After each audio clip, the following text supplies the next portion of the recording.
ইসলাম বলে যখন কোন একজন মুসলমানের সঙ্গে আরেকজন মুসলমানের দেখা হবে, সাক্ষাৎ হবে, সর্বপ্রথম আসসালামু আলাইকুম ওয়া রাহমাতুল্লাহ, আল্লাহু আকবার। প্রথমে আপনি সালাম দিবেন। কি দিবেন?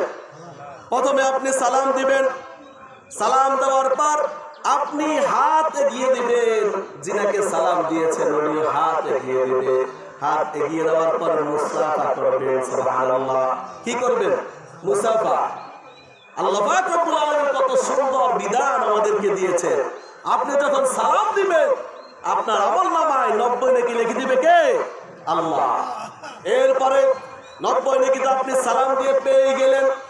যখন আপনি আপনার ভাই যিনাকে সালাম দিয়েছেন ওনার হাতের সঙ্গে হাত মেলাবেন, এরপর আপনি দোয়া করবেন। এখানে দোয়া আছে না?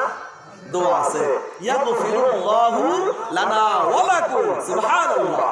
কত সুন্দর দোয়া আল্লাহ পাক রব্বুল আলামিন আমাদেরকে শিখিয়ে দিয়েছেন। কি দোয়া? ইয়াগফিরুল্লাহু লানা ওয়া লাকুম।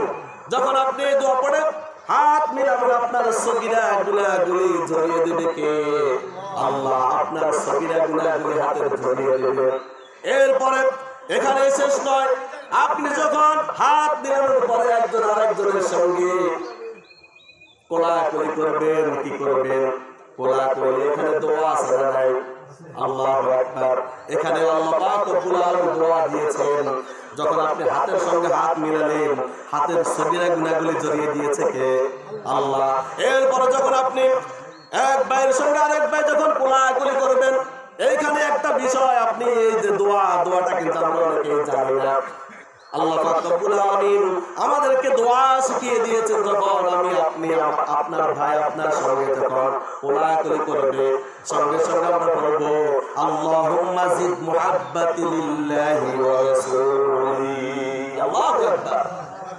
এই যে লিল্লাহি ওয়া রাসূলি, আল্লাহুম্মা জিদ মুহাব্বাতি লিল্লাহি ওয়া রাসূলি, এই দোয়াটা যখন আপনি পড়বেন সঙ্গে সঙ্গে আপনার শরীরে যতগুলি সগীরা গুনাহ আছে সমস্ত সগীরা গুনাহগুলি জড়িয়ে দিবে কে? আল্লাহ। আল্লাহ আপনার হাতের গুনাহগুলি জড়িয়ে দিয়েছে, আপনার শরীরের যত গুনাহ আছে সব জড়িয়ে দিবেন, সগীরা গুনাহগুলি সব জড়িয়ে দিবেন আল্লাহ। তাহলে আপনি সারাটা মাস রোজা রাখার পর আজকের ঈদের দিনে এসে হিংসা ভুলে গিয়ে, বিদ্বেষ ভুলে গিয়ে আপনার জীবনের গুনাহগুলি মাফ করে দিয়েছে। সুবহানাল্লাহ। তাহলে আমাদের জীবনের গুনাহগুলি মাফ করে দিবে একজন, তিনি কে? আল্লাহ। এই জন্য আমাদেরকে আজকের ঈদগাহে আল্লাহ পাক রব্বুল আলামিন খুশি দিয়েছে।